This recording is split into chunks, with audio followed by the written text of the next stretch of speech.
Okay, and Doric TV with Jackie Ross and Arron Gale of Doric Books.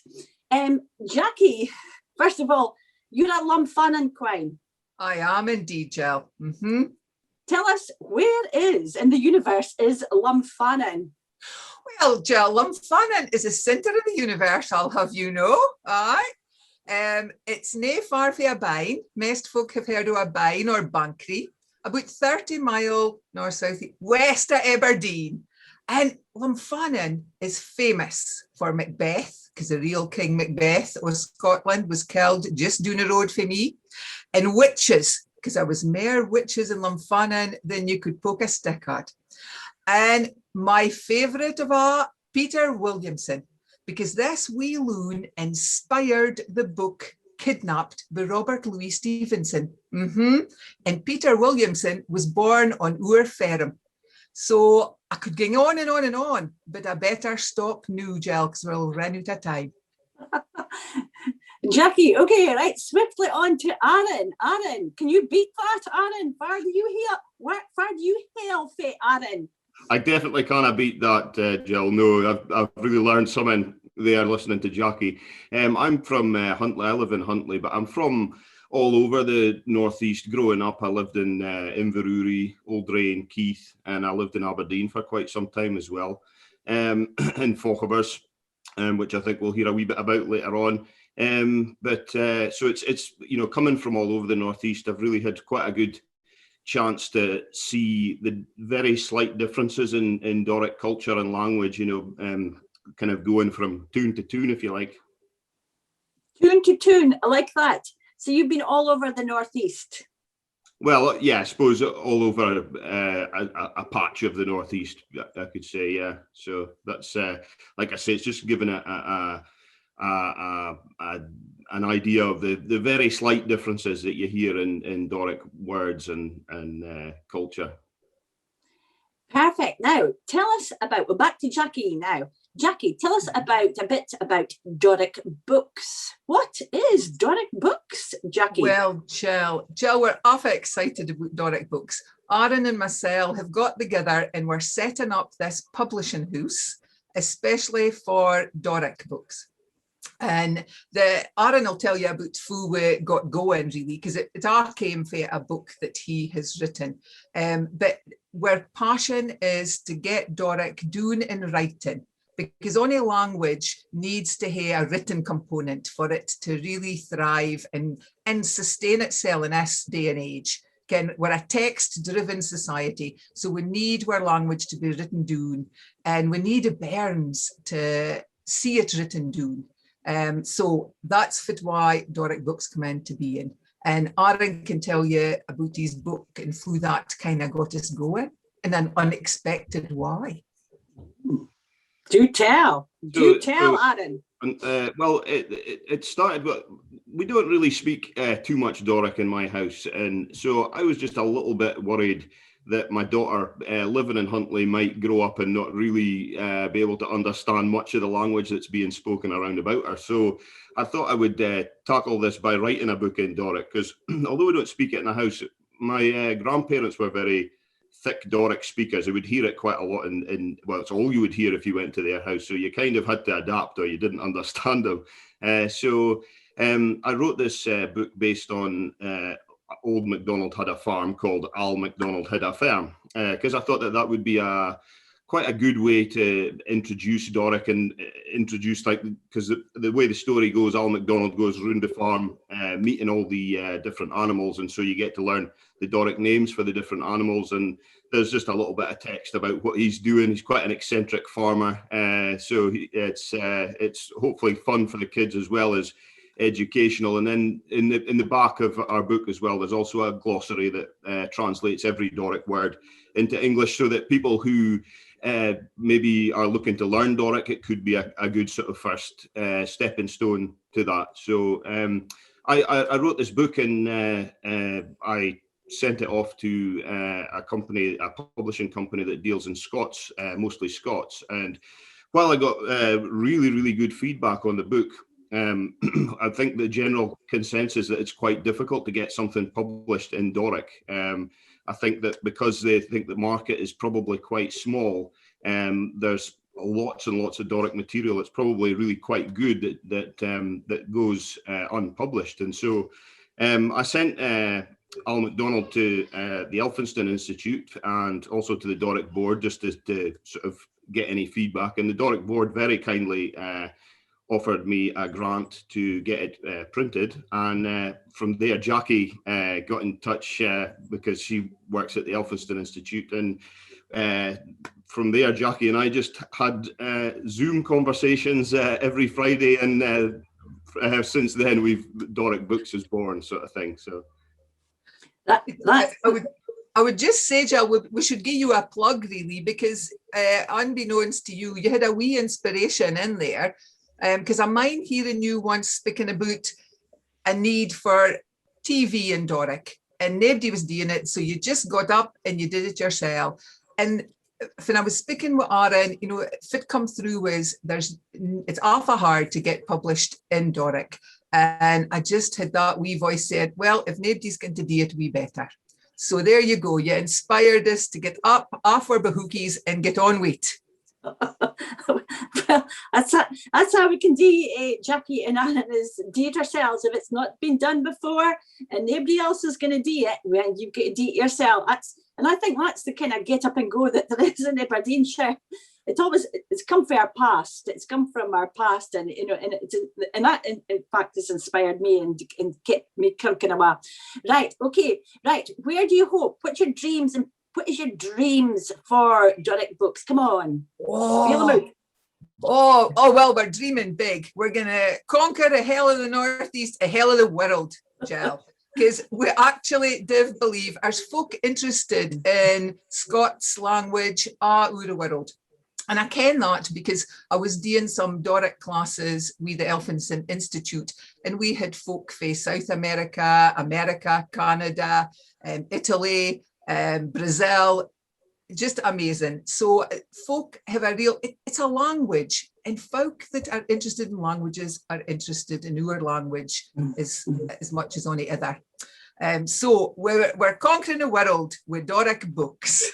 But I suppose more modestly, we went to just provide an opportunity for folks at home, in the school, in care homes, our community to be able to read and speak and listen to Doric more. Anything else, Arron? I'm sure I've missed out a heap.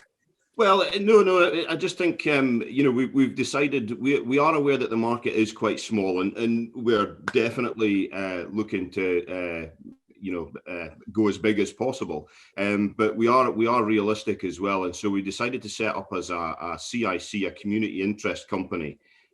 So we're which is third sector. It's not quite like a charity, not quite like a limited company. It's somewhere in between. So basically, we're run for the community interest. That's the main thing, not for profit sort of thing. Yeah. And we have to make some money, though, Jill. We have to make money so we can have gone. But Arron's right, and I think both of us are coming at this with a passion. We want to share our love of the language.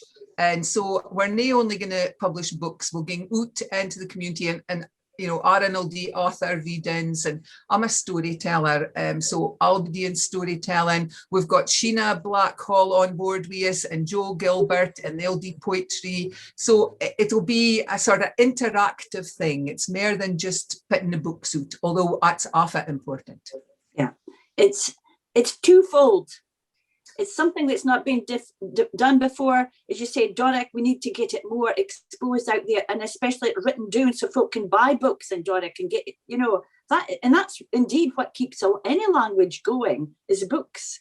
One of the things. And to be able to get out about in the community, you're just going right, you're going right way about it. Right, storyteller Jackie Ross. This woman and this gentleman has many talents. Jackie, storyteller, tell us a wee bit about your storytelling. Where does that hail from? Well, have I told myself stories? I told myself stories to going to sleep when I was a bairn. Oh no, that sounds like I was boring though. But no, have I loved books and reading and stories. So it kind of, just grew for that. And I've been a professional storyteller since the year 2000. And I've got involved in all kinds of tales. But during lockdown, I've been doing more and more Doric storytelling, which has been awful fine. The Cabrach Trust asked me to do a story Elkie Wick in lockdown, and they put it on their Facebook page, and they were keen for it to be in Doric, and it's just been bragile, because I'd never done that muckle. I told stories in Doric, but I've told them in English and all. But it's been recht fine to just concentrate on my mother tongue and we did 30 wicks, a story Elkie Wick, and you can still see them on the Cabrach Facebook page. And I also did some for the Baileys of Benahee. I better plug their website and all, because we did some grand stories about Jock a Giant of Benahee, and that's an ongoing wee series. So it's been recht fine getting a chance to tell stories in my mother tongue and work with community groups that went to get the message out about their community and fit their up to using our own language, because it should be used in an everyday way. Yeah. Jackie, the Puddick. Come on, Jackie, the Puddick. There's an intro. If there ever was one, Jackie. Well, Jill, you speared at me if I would do a wee story or something. And I thought, instead of a wee, I'm going to send you a wee film or a story. What I'm going to do instead is a wee poem, because Arron is going to tell you about why I've chosen the Puddick. Okay, so I'm going to recite it's my favourite poem, I have to say. I learned it when I was 10 years old at Lumphanan School. Doug Aberdeen was our Domney, and elke year he made us learn a poem. Made us sounds like it was a chore. I loved it. And S was the first Dean, and it's I been my favourite. Although it wasn't his white is pretty good enough. But here is the Puddick, the JMK. Okay. A Puddick sat by the Lochan's bran, and thought I was never a Puddick like him. He sat in his hurdies and waddled his legs. He gogged his heed as he glowered through the segs. The bigsy wee crater was feeling out brood. He gapped his moo and croaked out loud. Gin you'd all like to see a recht Puddick, quo he, you'll never, I swear, get a better than me. Of families and wives and a wheel plemished hem, of drink for my thrapple and meat for my wame. The lassies, I thought me a fine strap and chiel, and I ken I'm a real bonny singer as well. I'm not gonna blah, but the truth I mun tell, I believe I'm the very McPuddick himself. Well, a heron was hungry and needing to sup, so he nabbit on Puddick, and he gobbled him up. Then he runkled his feathers. A poor thing, quo he, but Puddicks aren't fit they used to be. A good lesson for us all, Jill. I just love that twist. They said to the Puddicks aren't just they used to be. Well, we always lament that nothing's as it used to be. But I love that, just how you brought the Puddick story to the fore. Right, Arron, I know this man does a lot of different creative things. Tell us about what else you do. Well, I'd first just like to say that, Jackie, that was an excellent reading of the Puddick. I've never heard you do it before, and it was great. Thank you for that. And it's something that Jackie and I actually have in common, is that the Puddick is our favourite poem, and I also learned it at the school. I actually went to the same school as JMK, obviously at very different periods in history, but I sort of that was in Fochabers, and in Fochabers there's a small lake, Doric Books has actually made a children's picture book version of the Puddick, which I have illustrated. And I went to Fochabers Lake, to draw inspiration, because I wondered whether perhaps this lake may have inspired JM Kai, as that's where he went to school. So I based the pictures in the book on the Fochabers Lake there. But illustrating books is something that is relatively new to me. It's a lockdown. It's a consequence of lockdown, really. But yeah, I've always enjoyed painting and drawing and anything creative. I do a little bit of wood turning as well, and I built a doll's house for my daughter and during lockdown. So I just enjoy anything creative, really. But the writing side of things is something that's fairly new to me. I have had some satirical news stories published in the past, but the writing thing is quite new. But I'm just really enjoying it. I'm actually in the process now of illustrating my third book, which is called Nae Place Like Hame, which is written by Jackie, and that's a really fun process to go through, is actually taking a story that somebody else has written and then trying to adapt it, and it's hard not to sort of feel almost like you're helping tell the story through the pictures, and it's quite a collaborative process, I think, isn't it, Jackie? That's how it feels to me anyway. We've been sending images back and forward and discussing it. It's really good fun.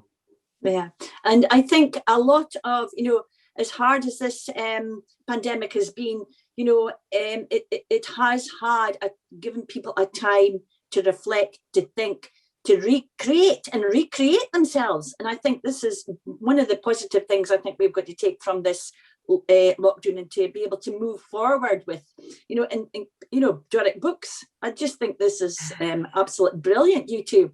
Right, we'll move. Well, we're going to just do a wee plug, Jill, before we move on, because you're right. I mean, lockdown has allowed Arron and me to come together, and he works full time, but during lockdown he was furloughed, so we had time to really get organised. And as he said, we're on our third book now. The first in Al MacDonald is with the printer as we speak, so it should be out available to buy afore long. We're hoping to launch Doric Books in July, maybe afore if we get our finger pulled out. But Ken, you kindly said you would put some information on your Facebook when we are ready to launch. And we're hoping we'll get loads of support for the local community. So look out for Al MacDonald, The Puddick, and Nae Place Like Hame. All on Doric Books, all on Doric Books. I know it is very exciting. I am really excited for you both, because anything new and anything obviously to do with Doric can only be done for the greater good, definitely, because it's to do actually with our cultural identity. Who we are in Aberdeenshire. We are quite unique, and we want to put that forward in all different shapes, forms and sizes in our different creative things that we do. Cultural identity, right, Jackie? Why is it so important? Well, it's for we are, isn't it, Jill? And for me, and I think for Arron and I, diversity is something that we really enjoy. You can, the world is richer for hearing thousands of different languages, thousands of different cultures, and ways of living, and ways of looking at the world, ways of thinking. And, Doric itself isn't one homogeneous thing. There's wordies that they use in the broch that they didn't use in Lumphanan. There's ways of saying things that differ from place to place. So, there's diversity within Doric itself. And Mechty, we've had a recht job sometimes deciding who to spell something, or even fit wordy to use. And we're not saying why you get it right, because we don't think there is a right or a wrong in this. We just think there's different ways of doing it. And I think that's important. It's about learning that your cultural identity is about far you are, far you've come from, and to rejoice in that. And we just want to get the chance to let folk enjoy fit. Because you get 49% of folk in Aberdeenshire and 45% of folk in Moray in the census back in 2011 said that they were Doric speakers. So we need to address that by giving folk Doric writing, as well, because as we said already, we're a text-driven society and we need to get folks celebrating the fact that this is important. You're right. We do have a strong cultural identity up here in the Northeast, just like they do in other parts of Scotland. And we celebrate the fact that we've got different dialects of Scots, and we've got Gaelic as well. We're a language-rich society, and we want to celebrate that. Oh, Jackie, that's absolutely beautifully put, Jackie. Absolutely beautifully. I just love to hear people who speak passionately, because we are sometimes we are kind of classed in Aberdeenshire as kind of doer at times. Doer. I don't know where that comes from. I think it's the harsh. I have no idea where you've heard that before. No, I think it's because of the harsh climate that we've had to put up with. Historically we are farmers and fishers and other things in between, and we live in a harsh climate. If you're like me, you're next to the North Sea, and you're always out working with the elements. I don't know if it's come through them. Anyway, cultural identity. Jill, if you'd met, I better not say that, I might annoy folk. We're doer, but we can have a laugh at ourselves and all. We did like a laugh at ourselves. But I think what I'm trying to say is actually we're not doer at all. We are not doer at all. We have got this sense of humour that is just, it's there, and it's, that's what we need to get more out there and to the fore, is that sense of humour that makes us quite unique. Definitely. Arron, cultural identity. You were telling me about your grandparents, how you were inspired by your grandparents. Yeah, Arron. Yeah, so that I think definitely my involvement with Doric Books stems from my grandparents, because they were the really sort of thick Doric speakers in my family. And I think I think about that phrase sometimes, that the third generation of immigrants often tries to remember what the second generation forgets. And although we're not a family of immigrants, we've lived in the northeast of Scotland all our life, I do think that the northeast has changed quite a lot. Culturally, it's definitely a different place in some aspects from when my grandparents were on the go. So I think that there's probably an element of that for me, trying to reconnect with their culture and their language. And I think it's probably, and I could be completely wrong about this, but I do wonder if it's a phenomenon amongst people of my generation. You do hear anecdotally quite a lot that Doric is having a comeback, and I do wonder if there is this need or want to reconnect with a grandparent's generation, and with some urgency as well, I would say, because if you do worry that perhaps we might lose some aspects of that cultural identity if we don't try and keep it alive and keep it going and just keep it normal and normalize it. And exactly how Jackie said, through Doric Books, we hope to contribute to that, at least to keeping it normalized within our communities. Yeah, well, folks, it's what makes us unique in the whole wide world. It's what makes us unique and stands out in other parts of the world, and that's surely worth something, promoting and punting about, because we're very proud of who we are in Aberdeenshire today, past, present, and future. That's why we've got the Doric Future website, and it's like yourselves. It's always thinking how we can keep this going for future generations, because it's been precious to us. You two keep going with Doric Books. Anything else you want to add before we wind up about Doric Books today, you two? Jackie? Oh, Mechty. What else could we say? Well, Jill, I think you're right. I mean, there is an element of keeping things for the past. We have to build on our foundations, don't we? We need to ken where our roots are and ging for it. But languages are changing.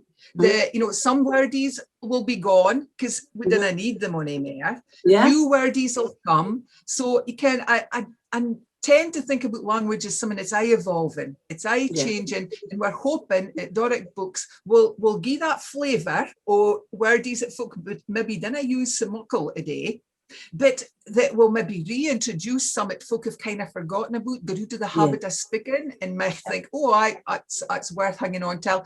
But we'll be looking to see if new young writers are writing in Doric about and because you're right, it is about the future. And the future is young folk. It's not all fogies like me. So that's why Arron's on board. He'll keep my thinking young. Class me as young, do you? Well, compared to me, Arron, compared to me. I certainly think. Sorry. On you go, Arron, on you go.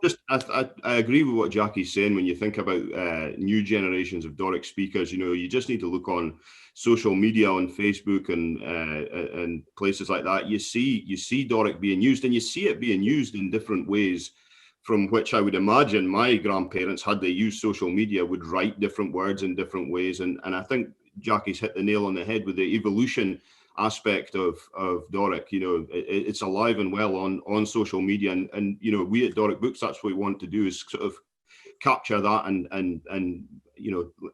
bring it to the fore. It is enthusiasm that keeps you young. Definitely, if you're enthusiastic about something, that will keep you young and energetic. So you two, I think you make an absolute brilliant combination. There is no doubt about it. Doric Books is going to do really well. There is a need for it. Well, Jackie and Arron, all the best for your endeavours with Doric Books, enabling writers to be able to get their work published easier. And that's so important to ensure that Doric is kept to the fore for all ages and for all times. Chiri by the new.